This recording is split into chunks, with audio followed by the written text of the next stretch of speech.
there was never any way Jack Smith was going to be able to investigate, indict, deal with the immunity issue, which was definitely headed to the Supreme Court, and try these cases before 2 years, before the November 24 election. And sure enough, he did not get either of them in before the election. Trump wins, and that's the end.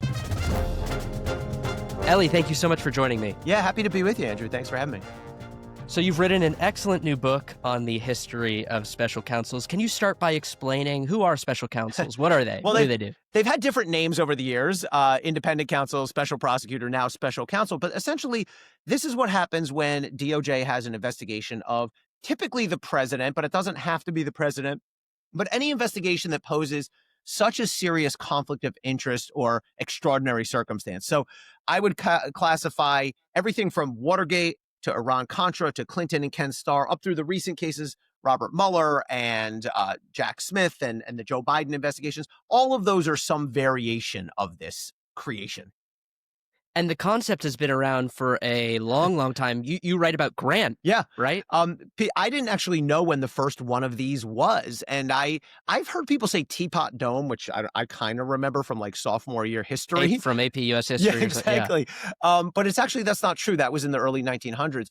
Ulysses S. Grant in the 1870s, and the thing I love about this story is it's so many of its echoes continue today. So Grant basically was under pressure because these tax collectors were taking kickbacks from whiskey distillers in Missouri, of course, because it was the 1870s.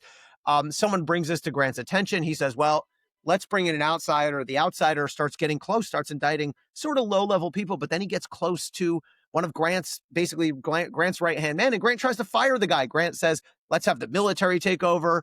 The guy ends up getting fired. The media attacks Grant. Grant says he's being targeted by the media. I mean, you can see the echoes of this through the decades and centuries. And almost a century later, the office of the special counsel was created, right? Yeah, so the office of independent counsel was created after Watergate. It may be easy to forget, but there were no rules in place. When the Watergate investigation happened, there was no set of laws. John Dean, who I spoke with, who's a friend of mine, said it was all ad-libbed. I talked to a couple of the Watergate prosecutors. They said, we did our best, but we didn't have guidelines and protections. After Watergate, in 1978, because of Watergate, Congress passes this law and we get the system that existed until the late 90s. But that essentially died because everyone hated what happened with Clinton and Ken Starr both ways. And the first case after that came into law involved cocaine in Studio 54? I mean, it couldn't be more disco era, right? The case everyone remembers is Clinton and Starr in the 90s, but the first one was in the late 70s. And yeah, there was a guy named Hamilton Jordan, spelled Jordan, but I learned doing my audiobook, it's pronounced Jordan, who was the chief of staff in the White House, was accused of snorting cocaine at Studio 54. And I quote the tape recording they made of the dealer, who's basically like, I think I gave some guy a toot. And it's like, yeah, they're not prosecuting that. But very late 70s, that was declined to prosecute. And, at that point, it seemed like everything would be smooth sailing. Hey, the system works. But of course, it got more complicated after that. It got especially complicated with Ken Starr. So can you talk about his impact on ultimately killing the special counsel law? Yeah, I think Ken Starr is largely, maybe not solely, there were a couple other 90s cases that went really bad, but he was the primary reason that the law died.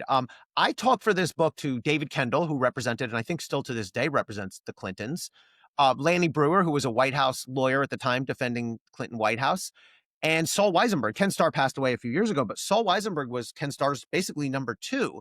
And, Kendall tells me about this moment when, remember, this had been just whitewater, just these land deals and stuff for 4 years. And Starr looked like he was packing up his boxes. And then the Monica Lewinsky thing drops. And so one night, this story's in the book, Kendall gets a call from the White House press secretary who says, emergency phone call tonight, 9 p.m. The Monica Lewinsky story is about to drop. And Kendall says, who the heck is Monica Lewinsky? And now he finds out, okay, there's this allegation. The Washington Post is going to run a story. Kendall then calls DOJ, calls Eric Holder, who at the time was the number 2 person at the Justice Department, and says, Eric, this is a mistake. Like, this can't be within Ken Starr's purview. He's just looking at these land deals, not this intern thing. And he said Holder was at a Wizards basketball game, and Holder sort of stepped out into the private area and goes, yeah, David, I wouldn't get too far out ahead of that one. So at that point, he knew, the case at that point just blew up and went off the rails. I will tell you one of my favorite details. Saul Weisenberg, who I interviewed, is the lawyer who asked Bill Clinton the question that resulted in the answer, "It depends on what the meaning of is." I know you remember that, right? Yeah, probably the most famous quote Right, right. So yeah. I said, "What did you think when you got that answer?" And he says to me something like, "I got to be honest with you. Up to that point, Clinton was kicking our ass. Like we didn't get anything out of him. But when he gave that ridiculous response with the look on his face of like that sort of half smile, he said, I knew that would be the only thing people would remember." How close did Ken Starr get to actually indicting Bill Clinton? So it's a great question. He could not have indicted Bill Clinton because longstanding DOJ policy says you can't indict the sitting president. However, a guy named Bob Ray takes over after the impeachment and finishes out the last year or so for Ken Starr. I interviewed Bob Ray for this book and I asked him exactly that question.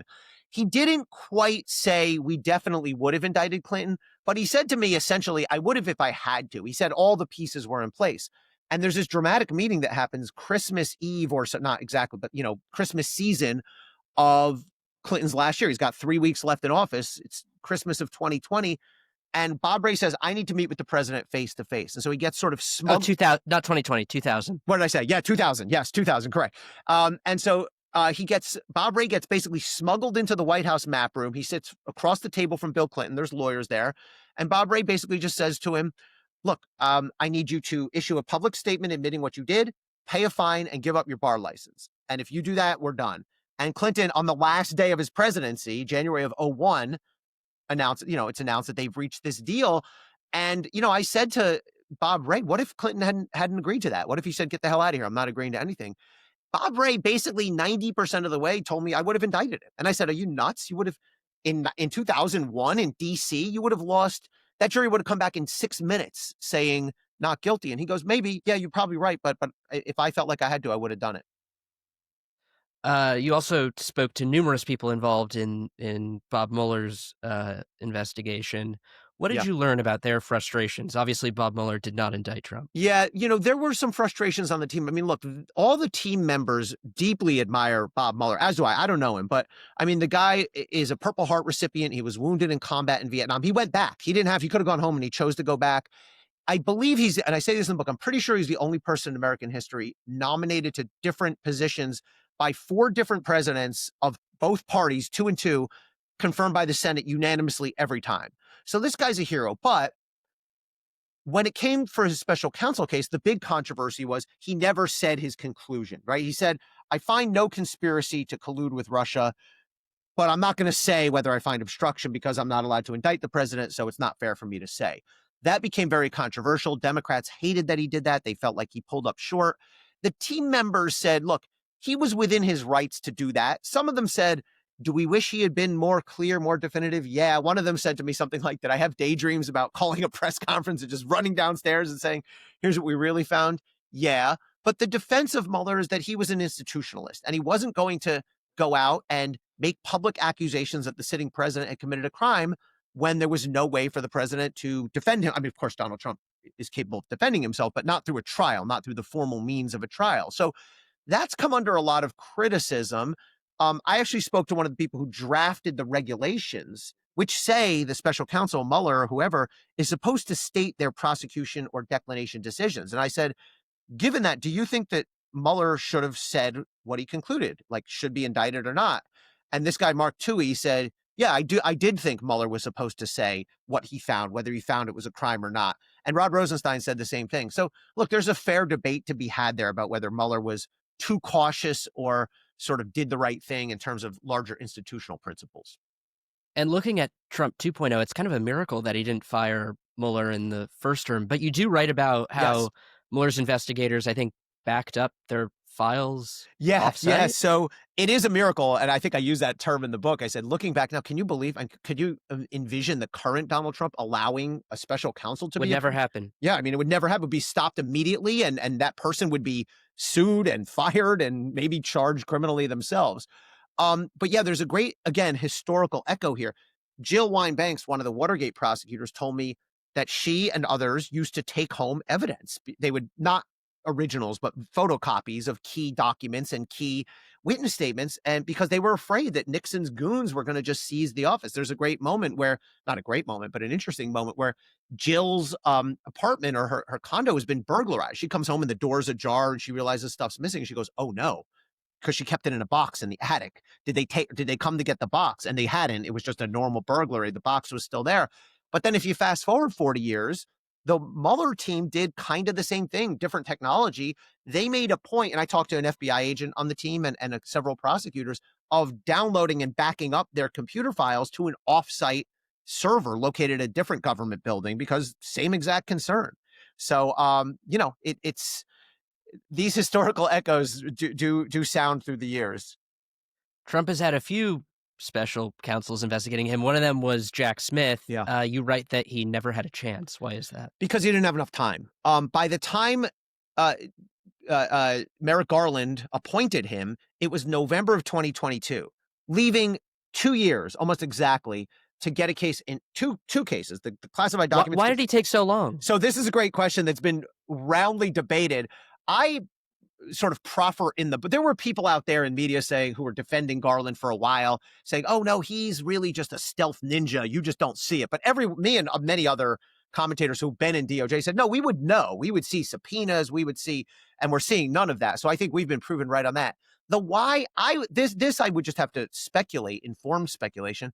He didn't want to tangle with Trump. He didn't think this would be good for the country, good for maybe the Democratic Party. And I think he was just hoping that he would be able to say someday, look, we followed the facts and the law. We got all the guys who stormed the Capitol, and it never led directly to Trump. And that's how investigations go sometimes. But when Congress had those hearings, the January 6th hearings, I think it forced his hand. But by this point, it's 2 years later, there was never any way Jack Smith was going to be able to investigate, indict, deal with the immunity issue, which was definitely headed to the Supreme Court, and try these cases before 2 years, before the November 24 election. And sure enough, he did not get either of them in before the election. Trump wins, and that's the end. There was also a special counsel appointed in the Hunter Biden case. What did Biden think of that decision on the part of Garland? Not a fan. Initially Biden kept up a good public face. He was sort of, Biden up until the end was actually remarkably tolerant of special counsel. Like, he inherits John Durham, the guy who was investigating the Mueller team, and lets him finish out his work totally unimpeded.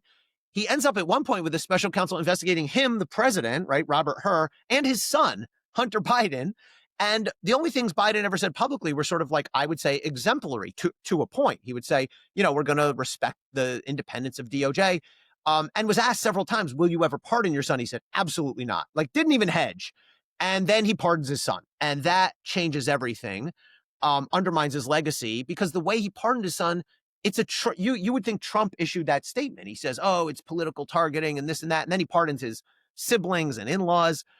Also, there's reporting that I quote Bob Woodward, but Woodward reported in his book, War, that behind the scenes, Biden was fuming and was saying, I never should have appointed this guy, and he's effed it all up, meaning Garland. So Biden put on a brave public face for a while, but I think those actions in the end game of the presidency really undermine Biden's legacy when it comes to DOJ. Pam Bondi has fired prosecutors who have worked on the January 6th case. Yeah. You were a former career prosecutor yourself. What's your reaction when you see actions like that? I mean, I think it's completely unacceptable. There's a line that's been crossed here, which is this.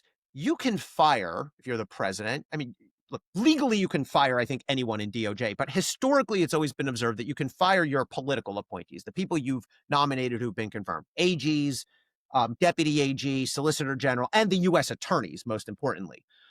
However, the line is career prosecutors, what I was, people who are not political appointees. And it's not surprising they fired people who were on Jack Smith's team. I'm not saying I would have done that or I approve of it, but then they fired everyone who did these January 6th cases. A lot of these people were just assigned these. They're doing their jobs. And I say in the book, one of the things about the Trump administration is there's no pretext. They don't try to come up with cutesy reasons. They just say, you worked on a case against Donald Trump. That's why we're firing you. You worked on a January 6th case. You're out the door. And again, that plays into the title. When you come at the king, you better not miss.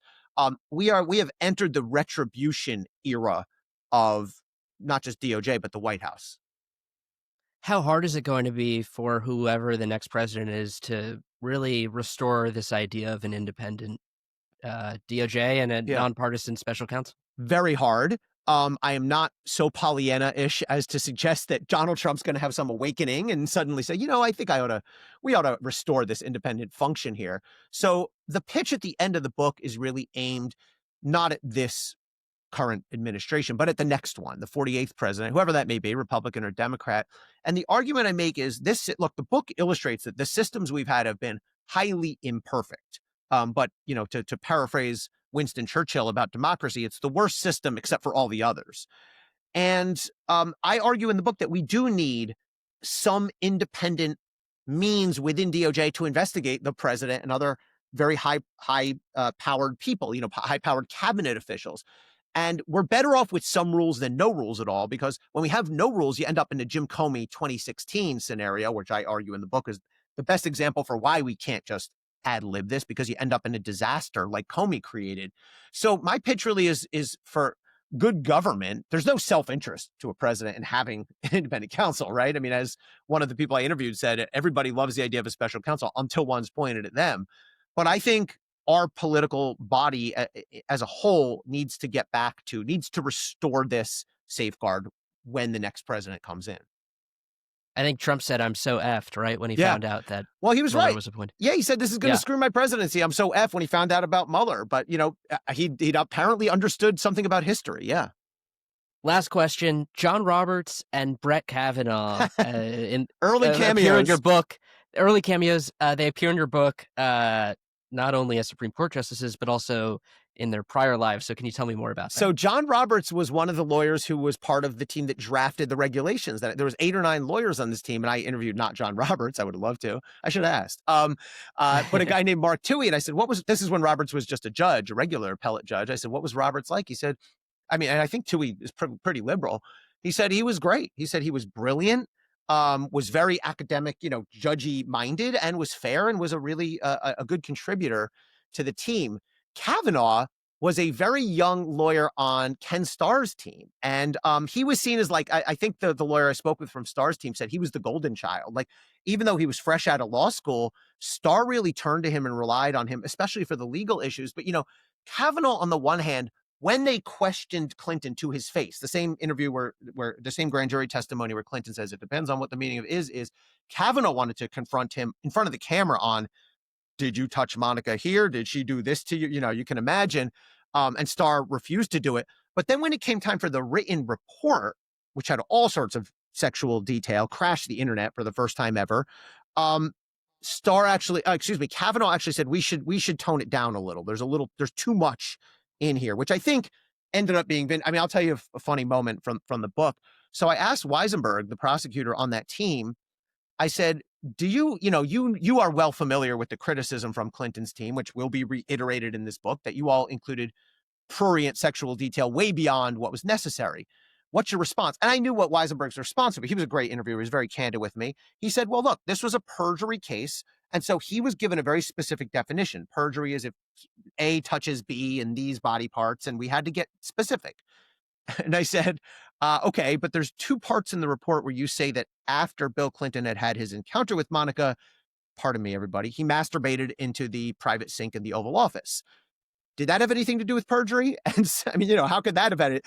And Saul goes, yeah, maybe not that. That was probably too far. So I think it's the first time on record somebody on Starr's team has admitted they might have gone a bit too far. But, I love that. Look, I was surprised how many people were willing to speak to me. Everyone is on the record here. I have no anonymous. I wouldn't take people anonymously. There were some people who wanted to, because people were willing, including recent people from Biden's team, Hunter Biden's team, Joe Biden's team, Trump's team, because I think they want to tell their piece for history. I think they understand that these lessons will last, and there's sometimes conflict. People disagree on who did the right thing. So I appreciated the willingness of all these folks to go on record and to be candid and honest. You got so many amazing stories. The book is called When You Come at the King. You can buy it wherever you buy your books. Elie Honig, thank you so much for joining me. Thanks for having me, Andrew. It was great.